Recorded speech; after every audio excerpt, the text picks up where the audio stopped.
बीवी चाहेगी आपकी सिगरेट छुड़वा देगी, बीवी चाहेगी आपका गुटखा छुड़वा देगी, बीवी चाहेगी आपको नमाजी बना देगी। मेरी प्यारी माँ बहनों, आप जब अपने शौहर से जिद करके 5,000 वाली साड़ी खरीद सकती हो, 10,000 वाला लहंगा खरीद सकती हो, 1,30,000 में सोना चल रहा है, सोने का जेवर मंगवा सकती हो, तो ऐ मेरी प्यारी माँ बहनों, आप अपने शौहर से बहुत सारे अच्छे काम भी करवा सकती हो। करवाने का तरीका होना चाहिए। अल्लाह के प्यारे नबी क्या फरमाते हैं, बड़े गौर से सुनिएगा। अल्लाह के नबी सल्लल्लाहु अलैहि वसल्लम फरमाते हैं, रहीमल्लाहु रजुलन काम मिनल लैल, अल्लाह ताला रहम नाजिल फरमाए, अल्लाह ताला रहमत नाजिल फरमाए उस आदमी के ऊपर जो रात में उठ करके तहज्जुद की नमाज पढ़ता है, वह आई कज़म रात, और अपनी बीवी को भी उठाता है, और बीवी अगर उठने से इनकार कर देती है तो बीवी के चेहरे पर पानी डाल के उठाता है हिम्मत बीवी के चेहरे पे पानी डालने की? कहीं ऐसा ना हो कि उधर आप पानी डालें और उधर बीवी लात मार दे। भाई आजकल ये भी तो हो रहा है। बीवी से पंगा लेने की किसमें हिम्मत है भाई? दुनिया में सबसे पंगा ले सकते, बीवी से नहीं ले सकते। वो एक लतीफा है, एक आदमी की बीवी बहुत शक करती थी उसके ऊपर, बड़ा परेशान रहता था, महीने में 2-4 दिन मायके जाती थी, उसमें भी फोन पर फोन करती रहती थी, कहाँ हैं आप, क्या कर रहे हैं आप? डर था कि कहीं किसी दूसरी औरत के साथ तो नहीं है। एक मर्तबा मायके गई, बच्चे को छोड़ के गई थी, बच्चा भी छोड़ के गई थी कि नजर रखे अपने बाप के ऊपर। मायके जाके फोन कर रही है शौहर को, कहाँ हैं आप? शौहर कह रहा कहाँ रहूंगा, घर पर हूं भाई, तुम्हारी इजाजत के बगैर कहाँ जा सकता हूं? कहा अच्छा घर पे हो, जाओ किचन में जाओ, किचन में जाओ और मिक्सर की आवाज मुझे सुना करके बताओ कि तुम घर में हो। शौहर ने मिक्सर की आवाज सुना दी, घर की आवाज आई, बीवी ने कहा अच्छा चलो भाई तसल्ली हो गई। दूसरे दिन फिर फोन किया बीवी ने, कहाँ हैं आप? शौहर ने कहा अरे बेगम मैं कहाँ रहूंगा, घर पर हूं। चलिए मिक्सर की आवाज सुनाइए। शौहर ने फिर मिक्सर चालू करके सुना दिया, घर की आवाज आई। तीसरे दिन बीवी ने कहा इतना शरीफ मेरा शौहर कब से हो गया, रोजाना मैं फोन कर रही हूं मुझे मिक्सर की आवाज सुना दे रहा है। तीसरे दिन बीवी सरप्राइज देने के लिए अचानक घर में आ गई। घर में आई तो शौहर गायब, बच्चा खेल रहा था। बच्चे से पूछा अरे तेरा बाप कहाँ है? कहा वो तो मिक्सर लेके गायब है 2 दिन से। तो कहते हैं कि अगर शौहर से बीवी शेर है तो शौहर सवा शेर भी बन सकता है भाई। तुम्हें सारा दिमाग तुम्ही को है थोड़ी, हमको भी तो थोड़ा बहुत दिमाग है। तो आप ये याद रखिए मेरे प्यारे साथियों कि घर के अंदर जब तक एक नेक घर वाली नहीं आएगी, घर का माहौल अच्छा नहीं हो सकता है। अल्लाह के नबी फरमाते हैं अल्लाह ताला रहमत नाजिल फरमाए उस आदमी के ऊपर जो रात में उठ करके तहज्जुद की नमाज पढ़ता है और अपनी बीवी को भी उठाता है। वह रहीमल्लाहु इम्रातन कामत मिनल लैल, और अल्लाह ताला ऐसी औरत के ऊपर रहमत नाजिल फरमाए जो रात में उठ करके तहज्जुद की नमाज पढ़ती है। वह आई क़ज़त ज़ौजहा, और अपने शौहर को भी उठाती है, और शौहर अगर इनकार कर दे तो शौहर के चेहरे पर पानी छिड़क करके उठाती है। ये होते हैं बेहतरीन कपल, एक दूसरे का ताउन करे दीन के सिलसिले में। इसीलिए अल्लाह के नबी फरमाते हैं लियत्तखिज़ अहदुकुम क़ल्बन शाकिरा, 3 चीजों को बैलेंस बना लो, 3 चीजों को खजाना बना लो, 3 चीजों को स्टोर कर लो, 3 चीजों को अपने घर में लेके आ जाओ। क़ल्बन शाकिरा, अपने सीने में ऐसा दिल लेकर के आओ जो अल्लाह ताला का शुक्रिया अदा करने वाला हो। व लिसानन ज़ाकिरा, और अपने मुंह में ऐसी जबान लेकर के आओ जो अल्लाह ताला का जिक्र करने वाली हो। व ज़ौजतन मोमिनतन तुईनुहु अला अम्रिल आखिरा, और ऐसी दीनदार बीवी लेके आओ जो आखिरत के कामों में, दीन के कामों में आपकी मदद करे। ऐसी बीवी अगर आपके घर में आ जाएगी, घर को जन्नत बना देगी। और आगे बढ़ी, घर को अगर जन्नत बनाना है तो बहुत जरूरी काम क्या करना है हमको? घर को अल्लाह के जिक्र से आबाद करना है। मुसलमान का घर है, सुबह भी मोबाइल पर गाने बज रहे हैं, शाम को भी गाने बज रहे हैं, बिस्तर पे जाने के पहले भी म्यूजिक बज रहा है। मुसलमान का घर है, 24 घंटे में कोई एक मर्तबा अल्लाह का नाम लेने वाला नहीं है। नेताओं के भाषण तो सुने जा रहे हैं, राजनेताओं की तकरीरें तो बजाई जा रही हैं, अल्लाह रसूल की बातें कर में कोई सुनने वाला नहीं है। गांव में जलसा होता है, उस घर का कोई आदमी जलसे में जाने को तैयार नहीं है। तकरीरों से बोर होने वाला परिवार है, ना शौहर को तकरीरों से इंटरेस्ट है, ना बीवी को तकरीरों से इंटरेस्ट है। एक आदमी घर में अल्लाह का जिक्र करने वाला, अल्लाह का नाम लेने वाला तक नहीं। मेरे प्यारे भाइयों, ऐसे घर को अल्लाह के नबी ने मुर्दा करार दिया। आपने फरमाया मसलुल बैतिल्लज़ी युज़करुल्लाहु फीही वल बैतिल्लज़ी ला युज़करुल्लाहु फीही। जिस घर में अल्लाह का नाम लिया जाए वो घर जिंदा है, और जिस घर में अल्लाह का नाम न लिया जाए वो घर मुर्दा है। वो घर मुर्दा है, अल्लाह के नबी ने उसको मुर्दा करार दिया है। अपने घर को जिंदा करो मेरे भाइयों, अल्लाह के जिक्र से आबाद करो। बहुत आसान तरीका बता देता हूं। जब भी घर में दाखिल हुआ करो, बिस्मिल्लाह पढ़ के दाखिल हुआ करो, और जब घर के बाहर निकला करो, बिस्मिल्लाहि तवक्कलतु अलल्लाहि ला हौला वला कुव्वता इल्ला बिल्लाह पढ़ लिया करो। क्या फायदा होगा मौलवी साहब? आइए मैं फायदा भी बता देता हूं। सही मुस्लिम की रिवायत है, अल्लाह के प्यारे रसूल फरमाते हैं जब इंसान घर में दाखिल होने के टाइम बिस्मिल्लाह पढ़ता है तो शैतान भाग जाता है और कहता है ला मबीत लकुम हाहुना, ये तो बिस्मिल्लाह पढ़ के घर में आया है, अब यहां पे रात गुजारने का मौका नहीं मिलेगा। जब इंसान रात में डिनर करने के टाइम, खाना खाने के टाइम अल्लाह का नाम लेता है, बिस्मिल्लाह पढ़ता है, तो शैतान कहता है ला मबीत लकुम वला अशाहा होना, ना तो यहां पे रात गुजारने का मौका मिलेगा, ना डिनर करने का मौका मिलेगा। जब आप खाने पर बिस्मिल्लाह नहीं पढ़ते हैं तो आपके खाने को शैतान भी खाता है, खाने की बरकत खत्म हो जाती है। तो घर में जब दाखिल हो तब बिस्मिल्लाह पढ़ें, और जब खाना खाने लगे तब बिस्मिल्लाह पढ़ें। और जब रात हो जाए, मगरिब की अजान हो जाए, तो अल्लाह के नबी ने फरमाया जब सूरज डूब जाए, जब मगरिब का टाइम हो जाए, फकुफ्फू सिबियानकुम, तो अपने छोटे बच्चों को घर के अंदर ले आओ। मगरिब के टाइम अपने छोटे बच्चों को बाहर मत भेजो, फ़इन्न शयातीन तंतशिरु हीन इज़िन, उस वक्त शैतान घूमते रहते हैं। मगरिब के टाइम अपने बच्चों को बाहर मत भेजिए, सूरज डूबने के टाइम। और आपने आगे फरमाया जब रात में चराग की बत्ती बुझाओ तो बिस्मिल्लाह पढ़ के बुझाओ। बर्तन को खुला मत रखो, बर्तन को ढांक दो, बिस्मिल्लाह पढ़ के ढांक दो। दरवाजे की कुंडी लगाओ तो बिस्मिल्लाह पढ़ के कुंडी लगाओ, इसलिए कि जो अल्लाह के नाम से जो चीज क्लोज कर दी जाए, जो चीज बंद कर दी जाए, शैतान उसको ओपन नहीं कर सकता, शैतान उसको खोल नहीं सकता। अल्लाह का नाम लेके आप दरवाजे को बंद कीजिए। ये बहुत आसान तरीका मैंने आपको बताया है अल्लाह के जिक्र से घर को आबाद करने का। और जब आप घर के बाहर निकलें, बिस्मिल्लाहि तवक्कलतु अलल्लाहि ला हौला वला कुव्वता इल्ला बिल्लाह पढ़ लें। ये दुआ जब आप पढ़ के निकलेंगे, शैतान आपके करीब नहीं आएगा, फरिश्ता आपकी हिफाजत करेगा। फरिश्ता आपसे कहेगा कद वोकीता, आपको अल्लाह ताला की तरफ से बचा लिया गया। आप इतनी प्यारी दुआ पढ़ करके घर से निकले।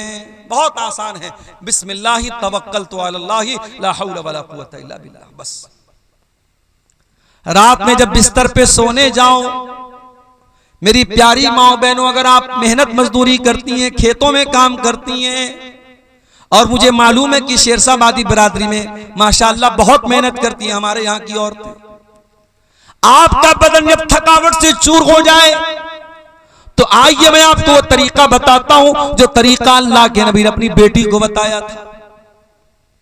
क्या तरीका बताया था? हजरत फातिमा चक्की चलाती थी, उनके हाथों में छाले पड़ गए थे। हजरत अली भी बहुत मेहनत करते थे। दोनों शौहर बीवी अल्लाह के नबी के पास आए। हजरत अली ने कहा ऐ अल्लाह के नबी, मैं इतनी मेहनत कर रहा हूं, हत्तशतकई तो सदरी, मेरे सीने में दर्द होने लगा है। हजरत फातिमा ने कहा बाजान आपकी बेटी चक्की चला चला के इस हालत को पहुंच चुकी है, हत्ता मजलत यदाया, मेरे हाथों में छाले पड़ गए हैं। अरे अब्बा जान मुझे पता चला है आपके पास कुछ गुलाम आए हैं, हो सके तो अपनी बेटी और दामाद को कुछ गुलाम दे दीजिए। नबी ने न बेटी को कोई गुलाम दिया न दामाद को कोई गुलाम दिया। क्या फरमाया आपने, ला ओती को मां, ऐ मेरी बेटी फातिमा, ऐ मेरे दामाद अली, मैं तुम दोनों को गुलाम नहीं दे सकता, मैं तुम दोनों को कोई गुलाम नहीं दे सकता। क्यों नहीं दे सकता? क्योंकि मेरे जो मस्जिद के अंदर जो दीन सीखने वाले साहब आए, असहाबे सुफ़्फ़ा हैं, जो दीन के स्टूडेंट्स हैं, उनके पास खाने को अनाज नहीं है, उनके पास खाने को खाना नहीं है, उनके पास तन ढांपने को कपड़ा नहीं है। ऐ अली, ऐ फातिमा, जब तक मैं उनकी जरूरत को पूरी ना कर दूं मैं तुमको वो खादिम गुलाम नहीं दे सकता। हाँ, मैं उससे बेहतर तरीका तुमको बता रहा हूं, जब तुम रात में बिस्तर पे सोने जाओ तो 33 बार सुभान अल्लाह पढ़ लिया करो, 33 बार अल्हम्दुलिल्लाह पढ़ लिया करो और 34 मरतबा अल्लाहु अकबर पढ़ लिया करो। फज़ालिकुमा खैरुल लकुमा मिन खादिम, तुम्हें किसी खादिम की, किसी नौकर की जरूरत नहीं पड़ेगी।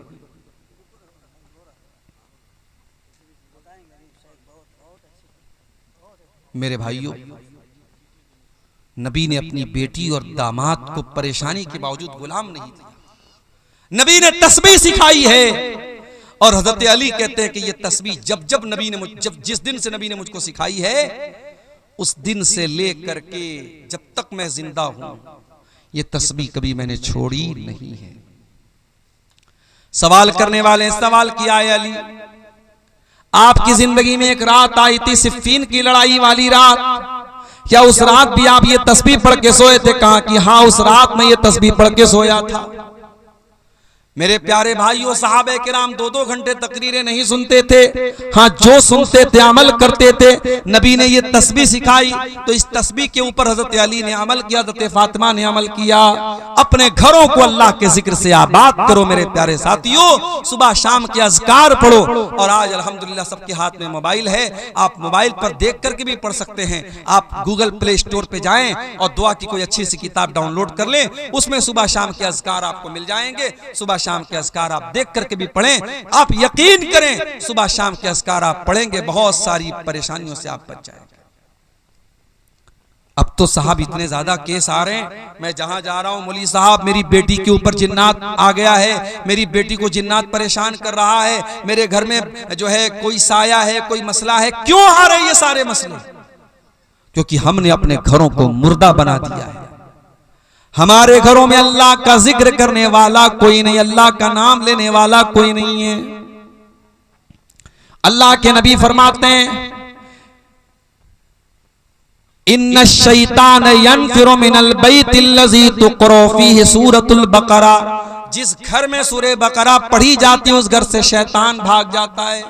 एक साहब मुझसे पूछने लगे, मौली साहब अगर मोबाइल पर हम सूरह बकरा को चालू कर दें और बड़े बड़े स्पीकर लगा दे घर में और सूरह बकरा की आवाज पूरे घर में गूंजे तो क्या शैतान भाग जाएगा? मैंने कहा भैया शैतान से पूछना पड़ेगा शैतान से कि वो मोबाइल पर चलने वाले कुरान की तिलावत से उसके ऊपर असर पड़ेगा कि नहीं। तो इस सवाल का जवाब तो शैतान ही दे सकता है। क्या हाल हो गया है हमारा, बर्गर और पिज्जा खाते खाते, फास्ट फूड खाते खाते हम इतने फास्ट हो गए, इतने शॉर्टकट तलाश करने लगे कि हमें कुरान पढ़ने में भी अब जो है सुस्ती हो रही है। हम चाहते हैं कि कुरान मोबाइल पर हम चलाते, हमें ना पढ़ना पड़े। बनारस में एक हमारे दोस्त हैं, हाफिज कुरान हैं, उन्होंने कहा मौली साहब एक आदमी अपने घर में हमको बुला रहा है, 40 दिन तक सूरह बकरा पढ़ने के लिए कह रहा है और मुझको 5000 रुपया देगा। मैंने कहा खबरदार मत जाना वहां पे। मैंने कहा कुरान पढ़ने से शैतान भागता है, हदीस में आया है, मगर किराया दे करके किसी दूसरे को पढ़वा करके शैतान नहीं भागेगा, ये हदीस में नहीं आया। आपको खुद कुरान पढ़ना है। हमारे घरों में आज कुरान कोई पढ़ने वाला नहीं है मेरे साथ। एक नज्म है कुरान की फरियाद, कभी मौका मिले यूट्यूब पर सर्च कर लीजिएगा, मिल जाएगी आपको। कुरान फरियाद करता है, ताकों में सजाया जाता हूँ धो धो के पिलाया जाता हूँ, आंखों से लगाया जाता हूँ, तावीज बनाया जाता हूँ। कुरान के साथ ये सब हो रहा है। कोई आंखों से लगा रहा है, कोई तावीज बना रहा है, कोई धो धो के पिला रहा है। कुरान पढ़ना कोई नहीं चाहता, कुरान पर अमल कोई नहीं करना चाहता। अल्लाह के नबी फरमाते हैं मसलुल बैतिल्लज़ी युज़करुल्लाहु फीही वल बैतिल्लज़ी ला युज़करुल्लाहु फीही। जिस घर में अल्लाह का नाम लिया जाए वो घर जिंदा है, और जिस घर में अल्लाह का नाम न लिया जाए वो घर मुर्दा है। मैं आपको 1400 साल पीछे लेके चलता हूं। नबी की मस्जिद में चलिए, किबला की तरफ खड़े हो जाइए, आपके लेफ्ट साइड में कुछ कमरे मिलेंगे। ये छोटे छोटे कमरे हैं, मिट्टी का फर्श है, कच्ची ईंटों की दीवार है, और खजूर के तने का पिलर है, और खजूर की टहनियों का छप्पर है।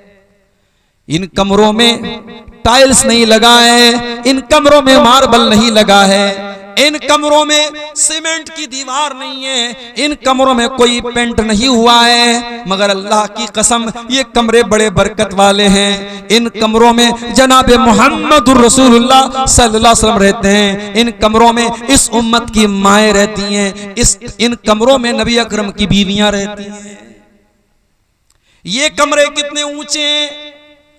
सईद इब्ने मुसय्यब कहते हैं मैं उस्माने गनी के दौर में नबी के कमरे में गया, मैंने हाथ उठाया, मेरा हाथ मकान की छत में टच हो गया, यानी छत भी बहुत ज्यादा ऊंची नहीं थी। और कमरे का स्पेस कितना था, कमरे का क्षेत्रफल कितना था, कितना बड़ा कमरा था। इतना बड़ा कमरा था कि अल्लाह के प्यारे नबी जब तहज्जुद की नमाज पढ़ा करते थे तो सजदे में जाने के टाइम हजरत आयशा को अपना पैर हटाना पड़ता था। यानी उस कमरे में इतनी गुंजाइश भी नहीं थी कि हजरत आयशा लेटी हो और अल्लाह के प्यारे नबी आराम से सजदा कर सकें। ये छोटे छोटे कमरे थे मेरे प्यारे साथी, कमरे छोटे थे, लेकिन इन कमरों में कुरान उतरता था, इन कमरों में बरकत उतरती थी, इन कमरों में नूर उतरता था, इन कमरों में अल्लाह के प्यारे नबी रहा करते थे। इन कमरों में रात में कुरान पढ़ा जाता था, तहज्जुद पढ़ी जाती थी, अल्लाह के नबी रातों को रोया करते थे। सलाम उस पर जो उम्मत के लिए रातों को रोता था, सलाम उस पर जो फर्शे खाक पर जाड़े में सोता था, सलाम उस पर के जिसके घर में चांदी थी न सोना था, सलाम उस पर के टूटा बोरिया जिसका बिछौना था।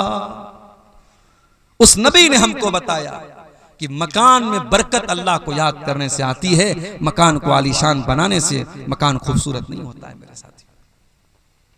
और आगे बढ़िए, घर को अगर दीनदारी वाला घर बनाना है, इस्लामी घर बनाना है, घर के हर फर्द को नमाजी बनना पड़ेगा। माँ भी नमाजी हो, बाप भी नमाजी हो, भाई भी नमाजी हो, बेटा भी नमाजी हो। अल्लाह के प्यारे नबी फरमाते हैं मुरू औलादकुम बिस्सलाती वहुम अबनाउ सबील। जब तुम्हारे बच्चे 7 साल के हो जाएं, 7 साल के हो जाएं तो अपने बच्चों को नमाज का ऑर्डर दो, और जब तुम्हारे बच्चे 10 साल के हो जाएं और नमाज न पढ़े तो तुम उनकी पिटाई करो। मौली साहब, पिटाई कौन करेगा?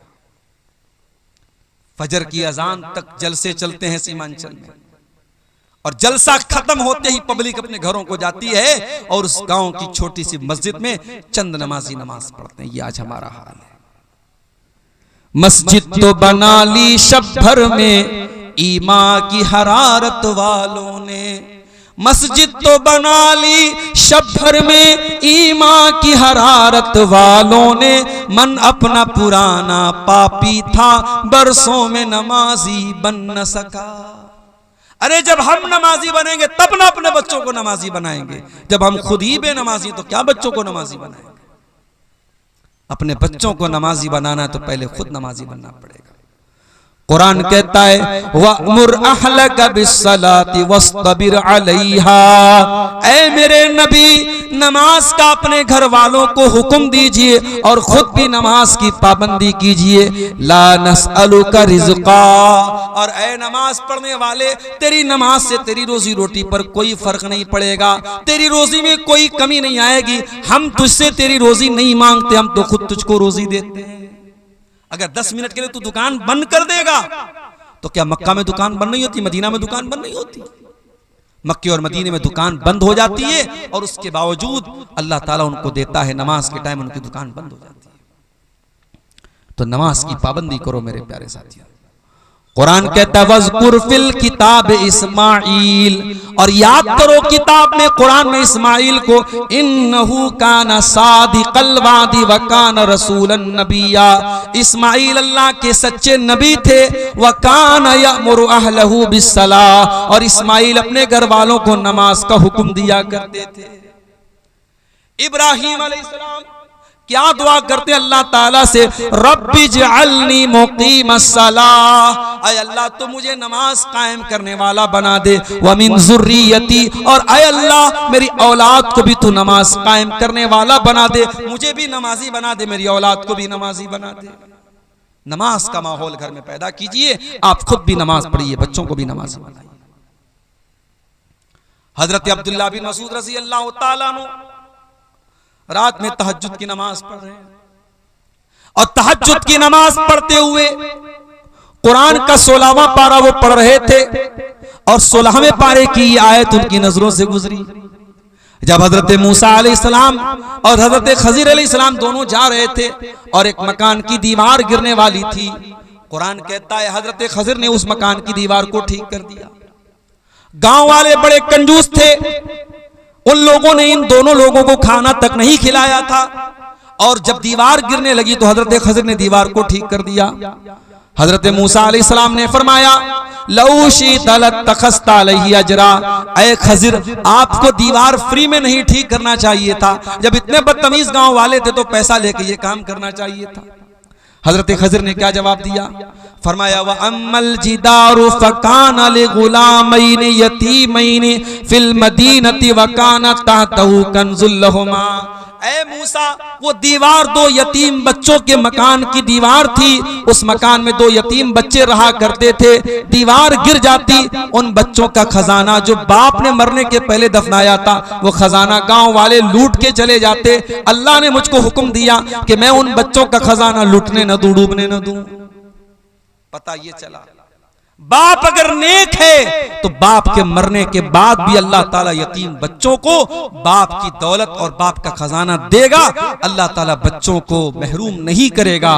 जब हजरत अब्दुल्लाह बिन मसूद कुरान की आयत पढ़ने लगे, रोने लगे, तहज्जुद की नमाज का सलाम फेरा, उनका छोटा बच्चा वहीं पे सो रहा था, अपने बच्चे को देख करके रोते हुए कहने लगे मिन अजलिका या बुनैया, ऐ मेरे बच्चे तेरा बाप तेरे लिए तहज्जुद की नमाज पढ़ रहा है, आज मैं तहज्जुद पढ़ रहा हूं, कल तुझे फायदा मिलेगा।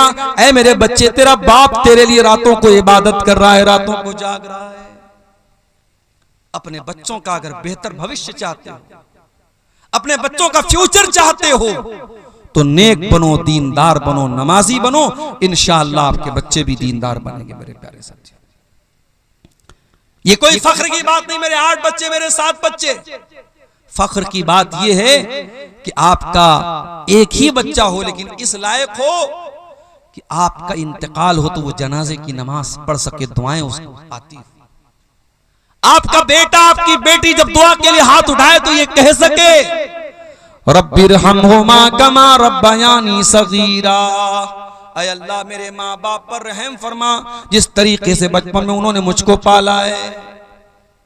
तो ये बहुत जरूरी चीज है मेरे प्यारे साथियों कि हम घर में नमाज का माहौल पैदा करें। और आगे बढ़िए, घर को अगर एक दीनदारी वाला घर बनाना चाहते हैं तो जैसे मोबाइल में जब वायरस ज्यादा हो जाए तो हम दुकानदार के पास जाते हैं, लो भाई देखो मेरे मोबाइल में क्या हो गया है, तो दुकानदार कहता है कि भाई साहब आपके मोबाइल में वायरस आ गया है, क्या करना पड़ेगा, इसमें एंटी वायरस डालना पड़ेगा, इसकी मोबाइल की मेमोरी को क्लीन करना पड़ेगा, मेमोरी से बहुत सारी चीजों को डिलीट करना पड़ेगा। अगर घर को दीनदारी वाला घर बनाना चाहते हो तो 5 चीजों को डिलीट कर दो अपने घर से।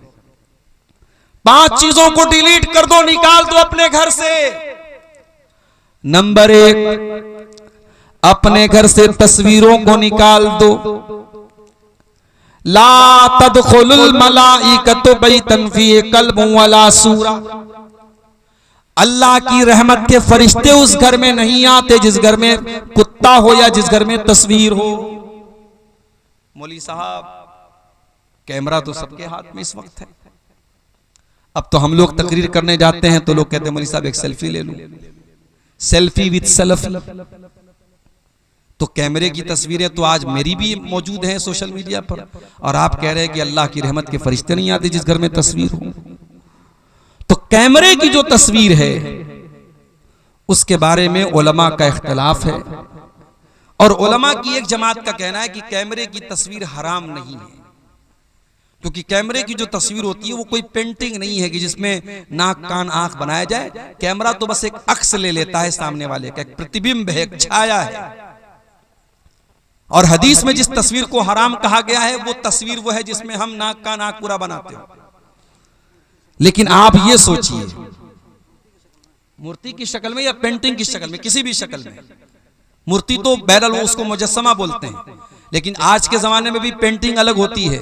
आपने सुना होगा मकबूल फिदा हुसैन नाम का एक आदमी था, वो पेंटर था बहुत बड़ा, उसकी पेंटिंग करोड़ों में बिकती थी। तो पेंटिंग एक अलग चीज है, कैमरे की तस्वीर एक अलग चीज है। फिर भी बहुत सारे उलमा का ये कहना है कि कैमरे की तस्वीर से भी हमें परहेज करना चाहिए, और कैमरे की तस्वीर को प्रिंट करके उसको एल्बम बनाना और कमरे में सजाना। मैं एक मकान में गया, एक साहब अपने कमरे में, चूंकि हम लोग कहीं जाते हैं तो आदमी सोचता है कि अच्छी मेहमान नवाजी अच्छी की जाए, वो अपने कमरे में लेके गए तो देखा कि कमरे के किनारे एक तस्वीर लगी है, एक तरफ मोहतरम की तस्वीर, एक तरफ मोहतरमा की तस्वीर है। शादी की सालगिरह पर उन्होंने अपनी बीवी को सरप्राइज दिया था।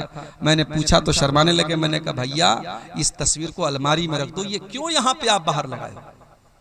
तो तस्वीर आज हमारे घरों में बाकायदा एल्बम की शक्ल में कमरों में लोग लगा रहे हैं, ये गलत है और हमें और आपको इससे परहेज करना चाहिए। तस्वीरों को घर से निकाल दो।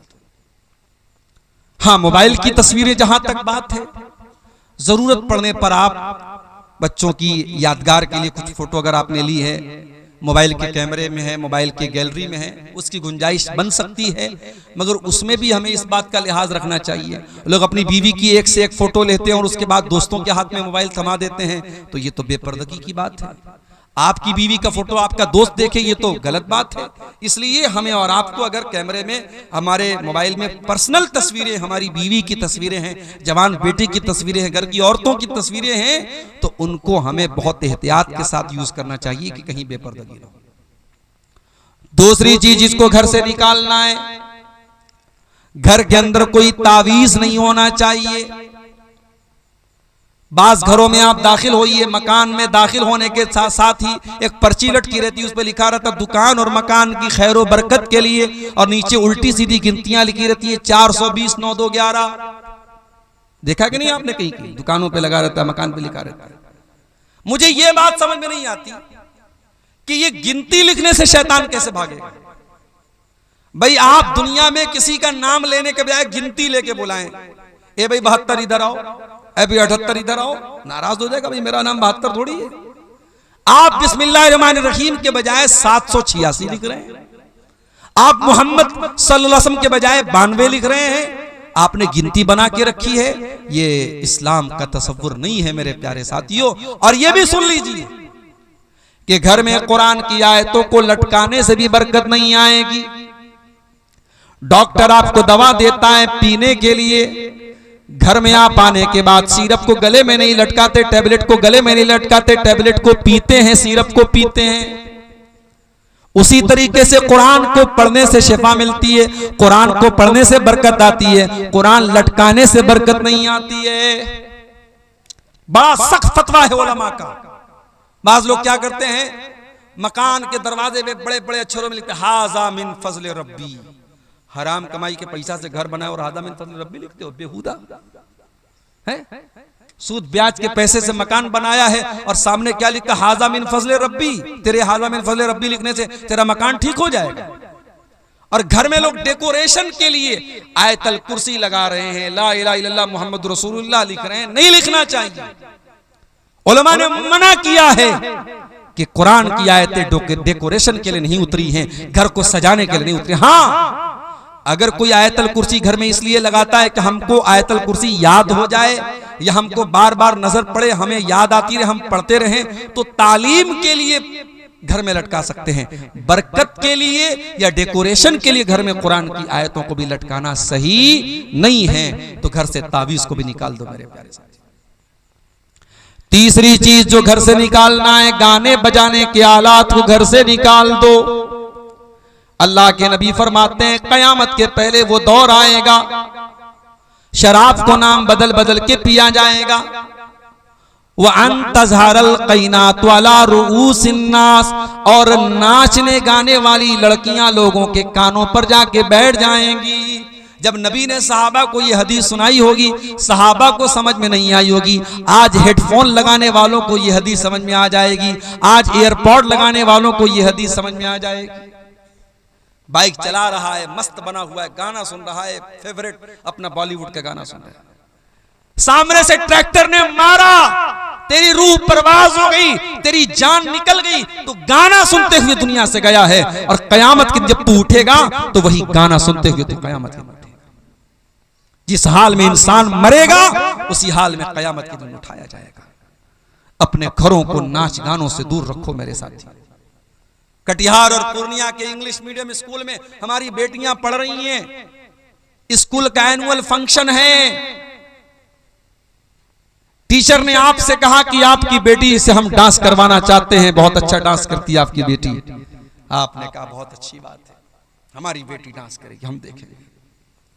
स्कूल का एनुअल फंक्शन हो रहा है, आपकी 12-13 साल की जवानी की दहलीज पर कदम रखने वाली लड़की डांस कर रही है और आप वीडियो बना रहे, फख्र से स्टेटस लगा रहे, साहब मेरी बेटी बड़ा अच्छा डांस करती है।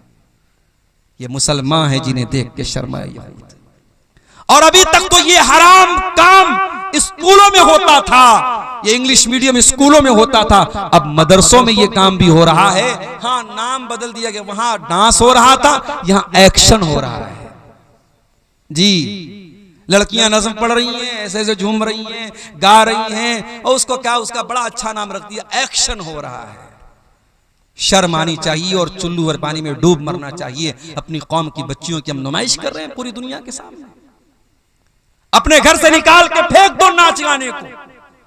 जिस नाच गाने की आवाज को आपके नबी नापसंद करते थे, शैतान की आवाज करार दिया आपने।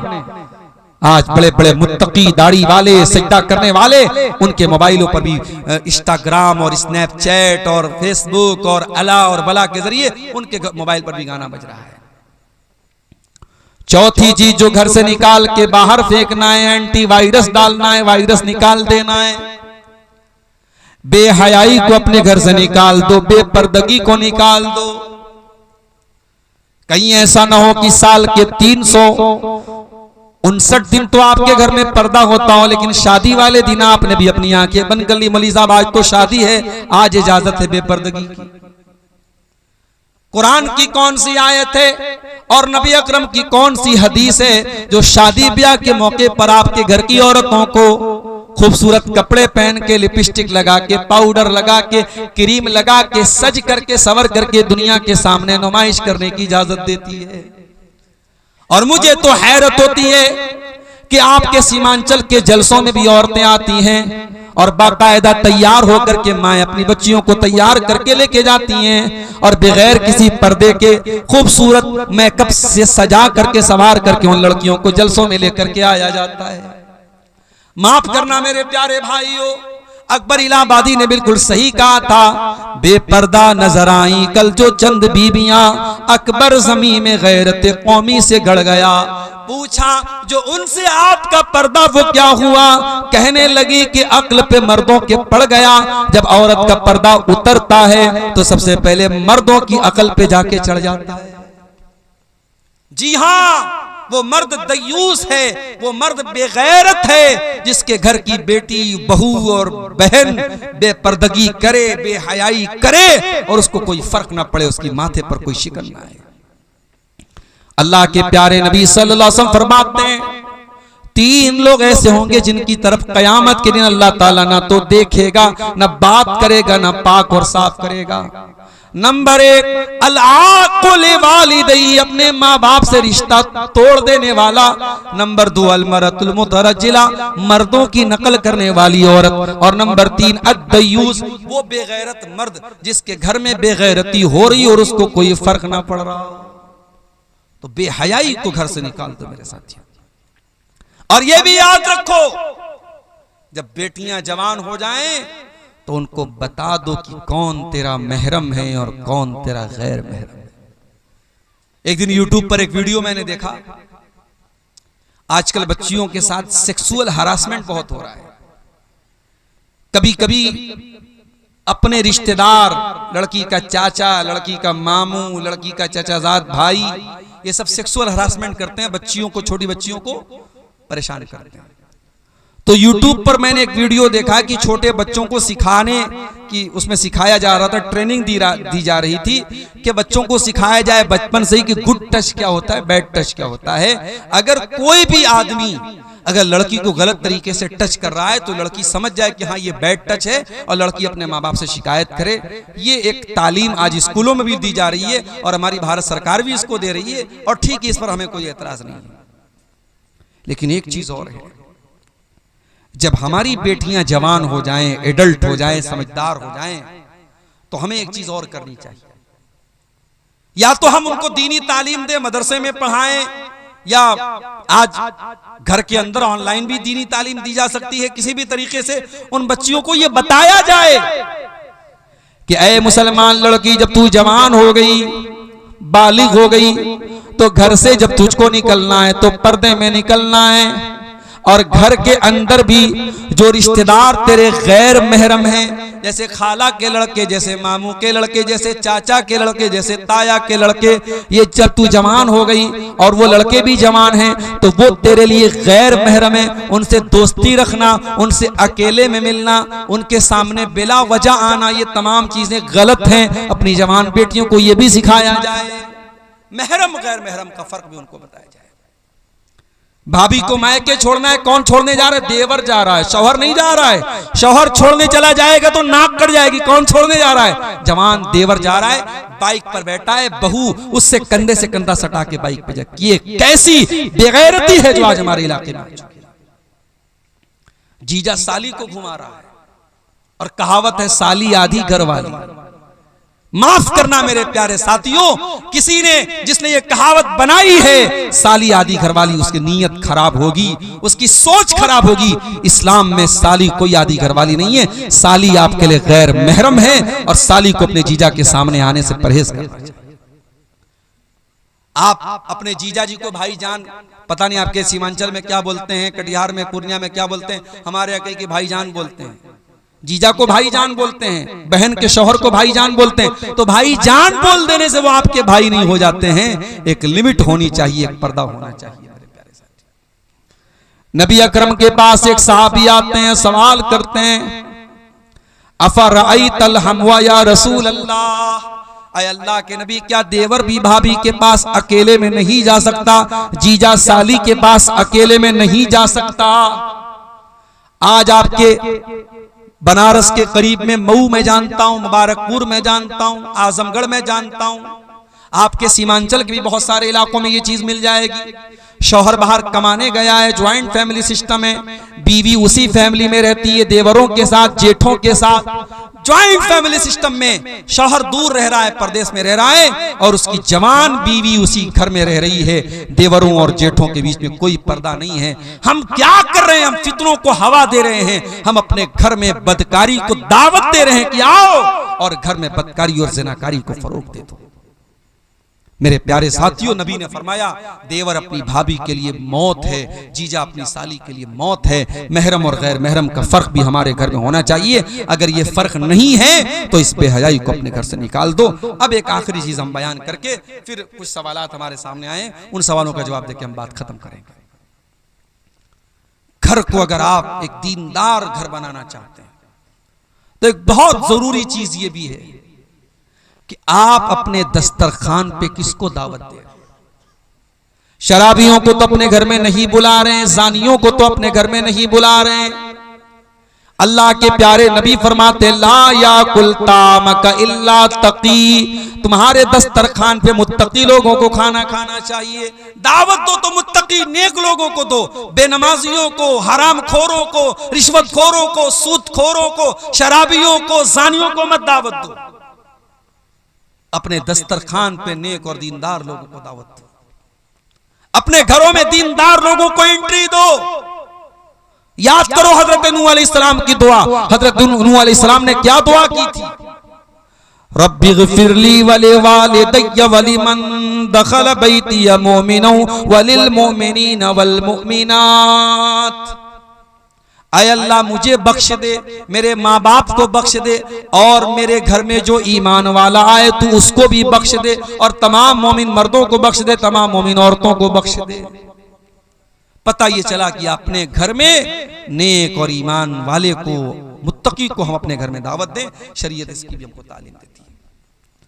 और आखिरी चीज ये है मेरे साथ, ये जितनी चीजें मैंने बयान की इनका ताल्लुक हमारी कोशिश से, हमारे संघर्ष से, हमारे स्ट्रगल से, लेकिन हिदायत तो अल्लाह के हाथ में है।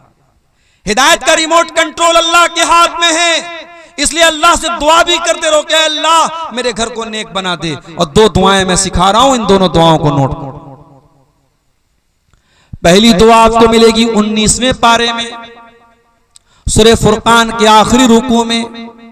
बड़ी प्यारी दुआ अल्लाह के नेक बंदे दुआ करते हैं, रब्बना हब लना मिन अज़वाजिना व ज़ुर्रिय्यातिना कुर्रता आयुन वजअलना लिलमुत्तक़ीना इमामा। ऐ परवरदिगार, हमारे बीवी बच्चों को हमारी आंखों की ठंडक बना दे और हमें मुत्तकियों का इमाम बना दे। बड़ी प्यारी दुआ है, इस दुआ को पढ़ा करो मेरे साथ। और दूसरी दुआ कुरान के 26वें पारे में शुरू में है, सूरह अहकाफ में, जब इंसान 40 साल का हो जाए तो ये दुआ पढ़े। 40 साल का जब इंसान हो जाता है ना तो मैच्योर हो जाता है, और जो 40 साल में भी न सुधरे वो कब्र में जाने तक भी नहीं सुधरेगा। ये बात नोट करो। बुरी आदतें जो छूटने वाली होती है 40 साल तक छूट जाती हैं, और जो बुरी आदतें 40 साल तक ना छूटे वो 70 साल में भी नहीं छूटती।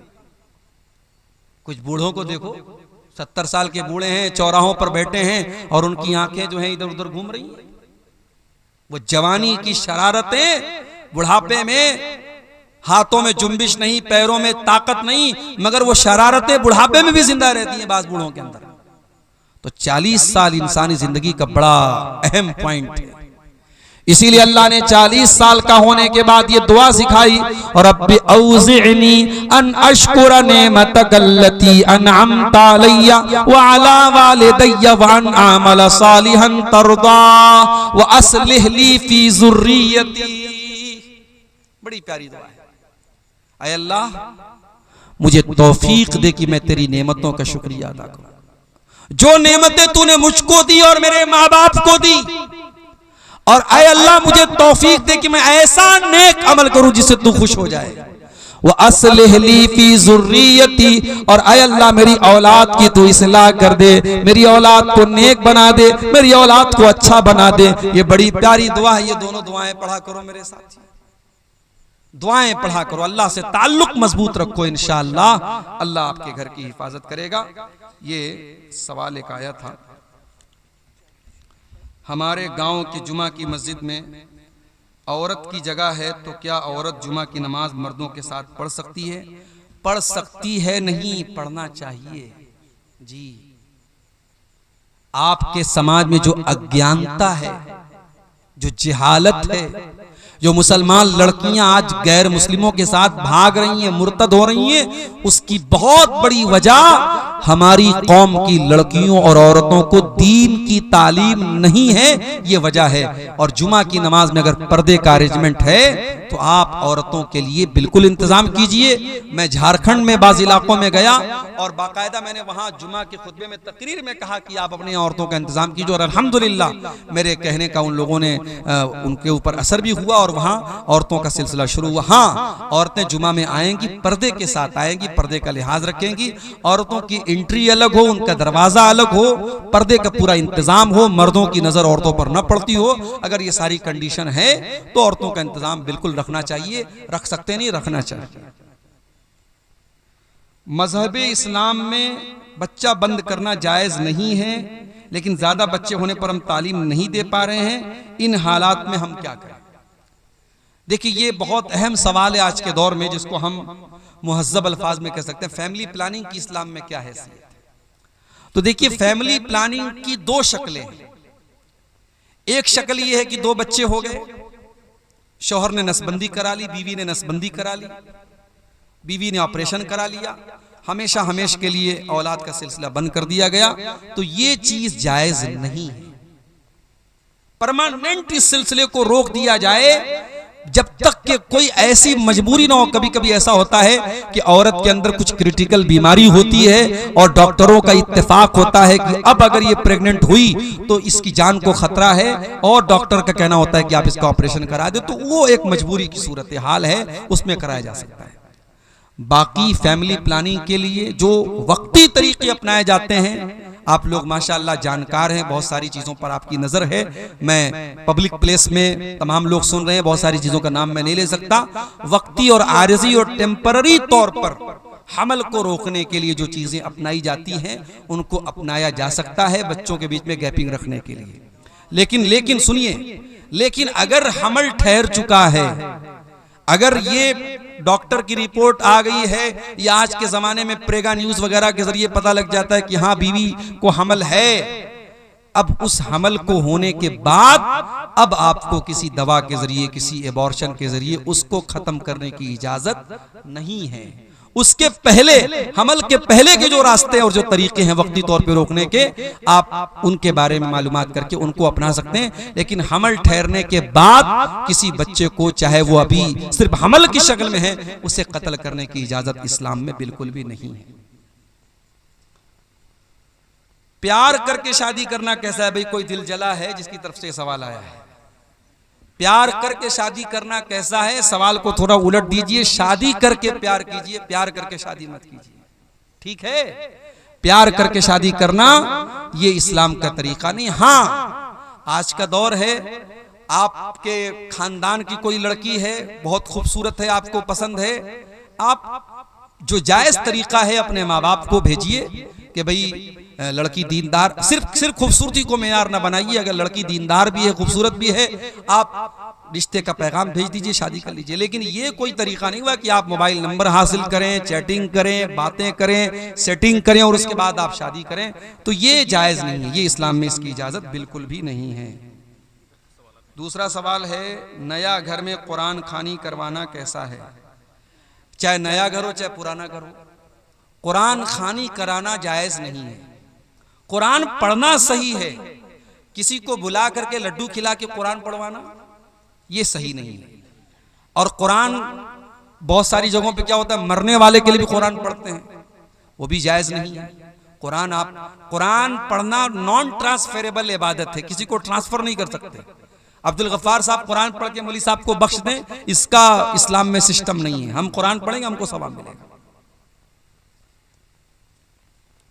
इमाम साहब का वजू मुकम्मल नहीं है तो क्या मुक्तदी की नमाज हो जाएगी? नहीं होगी, दोहरानी पड़ेगी नमाज। और अगर नमाज के दौरान वजू टूट जाए इमाम साहब का, तो जहां से टूटा है वहां से किसी दूसरे को इमाम बना दे और इमाम साहब वहां जाके वजू करें और फिर से नमाज अपनी पढ़ें। बीच में अगर वजू टूटा है तो वहां से दूसरे को इमाम बना सकता है, लेकिन वजू ही सही तरीके से नहीं किया और ऐसी हालत में नमाज पढ़ा दिया और बाद में पता चला कि वजू सही नहीं था, तो वो नमाज दोहरानी पड़ेगी। वल्लाहु आलम।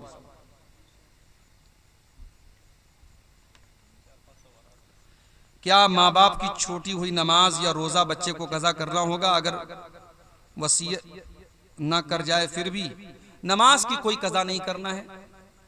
रोजा अगर छूटा था और सेहत की हालत में छूटा था तो उसकी कज़ा करना है। हाँ, और अगर बीमारी की वजह से छूटा था तो उसकी कज़ा नहीं करना है। उसको आप जो रोजे का फिदिया है, कफ़ारा है, एक मिस्किन को खाना खिलाना है 2 टाइम का, वो आप खिला दीजिए एक रोजा के बदले। क्या वक्फ की हुई जमीन को खरीदा या बेचा जा सकता है? नहीं, वक्फ की जमीन को खरीदा या बेचा नहीं जा सकता। हैं? हाँ हाँ, वक्फ की जमीन को खरीदा या बेचा नहीं जा सकता। हाँ, एक मजबूरी की सूरत में वक्फ की जमीन को बेचा जा सकता है। जैसे मान लीजिए कि वो जमीन रोड पे आ रही है और वहाँ पे रोड बन रही है, तो उस सूरत में अगर गवर्नमेंट ले रही है, उसका मुआवजा दे रही है, तो उसकी जगह कोई दूसरी जगह हम ले सकते हैं। या वो जगह हालात के हिसाब से ऐसी जगह होगी कि अब वहाँ नमाज पढ़ना मुनासिब नहीं है, मस्जिद चलाना वहाँ मुनासिब नहीं है, तो उस जगह को बेच करके दूसरी जगह हम वो मस्जिद बना सकते हैं। ये मजबूरी की सूरत में है। आम उसूल यही है कि वक्फ की ज़मीन को खरीदा और बेचा नहीं जाएगा। नहीं सर, अच्छा नहीं पाएंगे। क्या ईदगाह की ज़मीन को बेचकर दूसरी जगह ईदगाह को शिफ्ट कर सकते हैं तौसी के लिए? अब देखिए, मजबूरी की सूरत में तो ऐसा कर सकते हैं, लेकिन सिर्फ तौसी का मसला है, यानी ईदगाह छोटी है, हमको बड़ी ईदगाह लेना है और छोटी वाली ईदगाह को बेच करके हम दूसरी जगह बड़ी ज़मीन खरीदना चाहते हैं, तो ये मसला थोड़ा सा क्रिटिकल है, टफ है, मुश्किल है। इसके बारे में आप अपने इलाके के उलमा से समझ लीजिए या किसी बड़े इदारे से फतवा ले लीजिए। नगर के करीब एक मस्जिद है मगर जमात के लोगों की तादाद कम है, तो क्या गांव की किसी बड़ी मस्जिद में नमाज पंजगाना पढ़ने के लिए जाना कैसा है? जा सकते हैं, कोई हरज की बात नहीं। आज के दौर में नगर और गांव का कोई बहुत फर्क नहीं रह गया है। जहां पर भी जमात हो रही हो आप नमाज पढ़ सकते हैं।